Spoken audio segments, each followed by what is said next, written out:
মছলপুৰত mission BTR সন্দৰ্ভত এখন গুৰুত্বপূৰ্ণ সাংগঠনিক বৈঠক ইয়াত আয়োজন হৈছে আৰু ইতিমধ্যে আমি 5খন জিলাৰ কোকৰাঝাৰ, চিৰাং, বাক্সা, তামুলপুৰ, ওদালগুৰি 5খন জিলাৰ সাংগঠনিক স্থিতি আমাৰ 40টা পৰিষদীয় সমষ্টিৰ বিতং ৰূপত চৰ্চা কৰিছোঁ আৰু বিটিআৰ নিৰ্বাচনত আমি ভাৰতীয় জনতা পাৰ্টিয়ে 35 লক্ষবাসী বিটিআৰ যি বিভিন্ন জাতি জনগোষ্ঠীৰ লোক আছে তেওঁলোকক সেৱা কৰাৰ সংকল্প লৈ আমি এই নিৰ্বাচনৰ যি বিভিন্ন দিশ এই গোটেই দিশবিলাক আমি এটা এটাকৈ আমি আলোচনা কৰিছোঁ।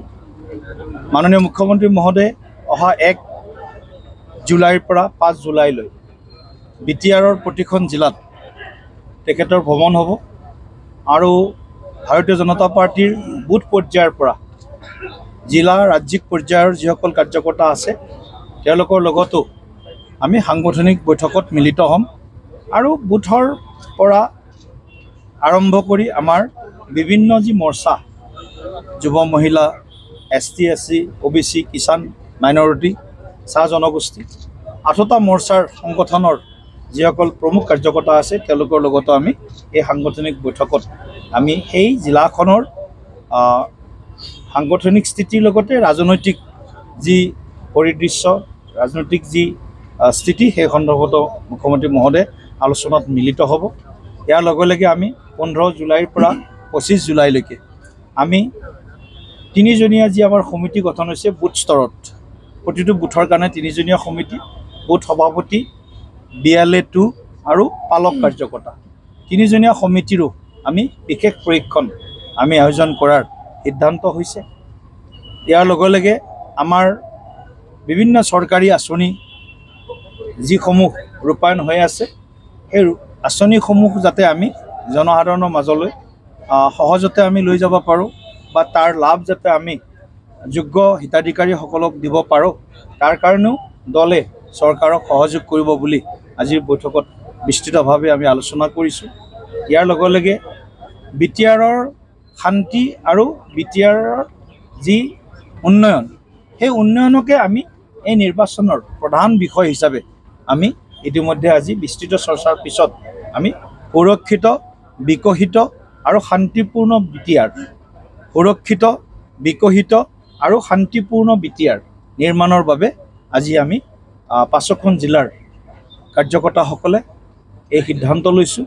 আমাৰ 5জন তত্ত্বাৱধায়ক মন্ত্ৰী মাননীয় জয়ন্তমল্ল বৰুৱা ডাঙৰীয়া, মাননীয় পীযুষ হাজৰিকা ডাঙৰীয়া, মাননীয় অশোক সিংহল ডাঙৰীয়া, মাননীয় কৌশিক ৰায় ডাঙৰীয়া আৰু লগতে আমাৰ দলৰ প্ৰাক্তন সভাপতি তথা কেবিনেট মন্ত্ৰী ৰঞ্জিত কুমাৰ দাস ডাঙৰীয়া 5জন মন্ত্ৰীৰো 5খন জিলা সন্দৰ্ভত তেখেতসকলৰ পৰাও আমি কিছু মত শুনো আৰু তেওঁলোকেও বিভিন্ন জিলাত গৈছে, আগলৈও যাব আৰু আমাৰ ইতিমধ্যে 38টা সমষ্টিৰ বাবে 38জন আমি পৰ্যবেক্ষক ইতিমধ্যে আমি নিযুক্তি দিছোঁ।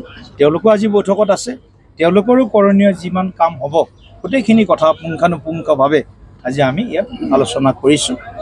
জয়ন্তমল্ল বৰুৱা বিপিএ বাৰু ইউপিপিএলৰ সৈতে বন্ধুত্ব ৰক্ষা কৰিছে, ইয়াৰ অৰ্থ এইটো নেকি যে সংখ্যাগৰিষ্ঠ আসনৰ দিশে বিজেপিৰ লক্ষ্য নাই? চাওক, এইটো ডিপেণ্ড কৰিব বিটিআৰৰ প্ৰায় 29 লাখ ভোটাৰৰ সিদ্ধান্তৰ ওপৰত। কোন দলে কিমান আসন পাব বা কোন দলক ৰাইজে কেনেদৰে ভোট দিব সেইটো বিটিআৰৰ ভোটাৰবাসীয়ে নিৰ্ণয় কৰিব। সেইটো আমি নিৰ্ণয় কৰিব পৰা আজিৰ দিনত ক'ব পৰা বিষয়ো নহয় আৰু আমি নিৰ্ণয় কৰিব নোৱাৰোঁ। কোনো ৰাজনৈতিক দলে নিৰ্ণয় কৰিব নোৱাৰে যে তেওঁ বিটিআৰত সংখ্যাগৰিষ্ঠতা পাবনে নাপায়, কিন্তু সংখ্যাগৰিষ্ঠতা পোৱাৰ লক্ষ্য সকলোৰে থাকিবই। PPFেও বিচাৰিব সংখ্যাগৰিষ্ঠতা পাওঁ, PPPLক বিচাৰিব সংখ্যাগৰিষ্ঠতা পাওঁ, বিজেপিয়েও বিচাৰিব সংখ্যাগৰিষ্ঠতা পাওঁ, সকলোৱে বিচাৰিব। যিবিলাক ৰাজনৈতিক দলৰ বিটিআৰত সুশাসন প্ৰৱৰ্তনৰ চিন্তা আছে তাৰ ভিতৰত ভাৰতীয় জনতা পাৰ্টি একমাত্ৰ বিকল্প। গুড গভৰ্নেন্স দিব পৰা দল ভাৰতীয় জনতা পাৰ্টি, কাৰণ এইটো কেৱল আমি মুখৰ কথা নহয়, এইটো দেশৰ সকলো দিশত 6 শিডিউল এৰিয়া কাৰ্বি আংলঙো আছে, 6 শিডিউল এৰিয়া ডিমা হাছাও আছে, তাতো ভাৰতীয় জনতা পাৰ্টিৰ কাউন্সিল আছে। সেও সিদিনা ৰাভা হাছং অট'নমাছ কাউন্সিলৰ ইলেকশ্যন হ'ল, তাতো আমি দেখিছোঁ, তাতো সুশাসনৰ কাৰণে বিজেপি বা NDA মিত্ৰজোঁটক ৰাইজে বাছি লৈছে, কংগ্ৰেছক তাত প্ৰত্যাখ্যান কৰিছে। গতিকে এনেধৰণে যিমান বিগত সময়ত নিৰ্বাচনৰ আমি ৰিজাল্টবিলাক দেখিছোঁ, তাৰ যিটো ৰাইজৰ যিটো মনৰ ভাৱৰ যিটো প্ৰতিফলন হৈছে, সেই প্ৰতিফলনত সুশাসন আৰু ৰাইজৰ হৈ কাম কৰা একমাত্ৰ বিকল্প ৰাজনৈতিক শক্তি হিচাপে ভাৰতীয় জনতা পাৰ্টি আৰু NDA-কে আজি বাছি লোৱা আমি দেখিবলৈ পাইছোঁ। গৌৰৱ গগৈক মই ধন্যবাদ দিছোঁ। মৰহি যোৱা কংগ্ৰেছ দলটোক BTR-ত তেখেতে পুনৰ উদ্ধাৰ কৰিবৰ কাৰণে আগবাঢ়ি আহিছে। গৌৰৱ গগৈ ডাঙৰীয়াই নিশ্চিতভাৱে কংগ্ৰেছক এটা নতুন শক্তি প্ৰদান কৰক। BTR-ত গৌৰৱ গগৈ ডাঙৰীয়াই এইটোৱে সুযোগ পাইছে, তেওঁৰ প্ৰথম ইলেকশ্যন। BTR-ত কংগ্ৰেছ শক্তিশালী কৰক। এইটো গৌৰৱ গগৈ ডাঙৰীয়াৰ নেতৃত্বত যদি এইটো সম্ভৱপৰ হয়, তেতিয়াহ'লে কংগ্ৰেছ হয়তো যথেষ্টখিনি শক্তি আৰু সামৰ্থ্য অৰ্জন কৰিবলৈ সক্ষম হ'ব। গতিকে গৌৰৱ গগৈ যদি দুৰ্বল হৈ যায়, তেতিয়া আপোনালোকে গম পাব যে BTR-তো দুৰ্বল হ'ব আৰু 26-তো দুৰ্বল হ'ব, চবতে দুৰ্বল হ'ব। গতিকে BTR-ত যিমান পাৰে সিমান শক্তি কংগ্ৰেছ দলে লগাই দিব লাগে, কাৰণ BTR-ত তেওঁৱে কৈছিলে যে BTR-ত আমি কংগ্ৰেছে আগ্ৰাসীৰ ৰূপ লোৱা নাছিলোঁ, এতিয়া আগ্ৰাসী ৰূপ ল'বৰ কাৰণে তেখেতে চেষ্টা কৰিছে। কোকৰাঝাৰত গৈছে, শ্ৰীৰামপুৰৰ পৰা তেখেতে যাত্ৰা আৰম্ভ কৰিছে। গতিকে শ্ৰীৰামপুৰৰ পৰা যিটো যাত্ৰা, এই যাত্ৰাটোৰ কথা কাহিনীবিলাক আমাতকৈ আপোনালোকে ভালকৈ জানে। গতিকে শ্ৰীৰামপুৰৰ পৰা তেখেতৰ যাত্ৰা আৰু উৰ্ধমুখী হওক আৰু তেখেতে ইয়াত সফলতা অৰ্জন কৰক, আমি তেখেতক ধন্যবাদ জ্ঞাপন কৰিছোঁ। বিজেপিৰ পিছত আন দলৰ বহু নেতা বিজেপি দলত যোগদান কৰাৰ সম্ভাৱনা আছে নেকি? চাওক, যোগদান প্ৰক্ৰিয়াটো এটা কণ্টিনিউৱাছ প্ৰচেছ হৈ আছে। আমাৰ দলত বিভিন্ন কেৱল ৰাজনৈতিক দলৰ পৰাই নহয়, অৰাজনৈতিক, সামাজিক, সাংস্কৃতিক, আধ্যাত্মিক, শৈক্ষিক, বিভিন্ন ক্ৰীড়া ক্ষেত্ৰৰ পৰা আৰম্ভ কৰি বিভিন্ন ফ্ৰেটাৰ্নিটিৰ পৰা আমাৰ দলত যোগদান কৰি আছে আৰু যোগদান কৰি থাকিব। কাৰণ সকলোৱে বিচাৰে যে বিজেপিৰ অবিহনে BTR-ত সুশাসন সম্ভৱপৰ নহয়। বিজেপি NDA দলৰ সদস্য UPL আছে, চিট এলায়েন্সৰ কিবা আজি আলোচনা হৈছিল নেকি?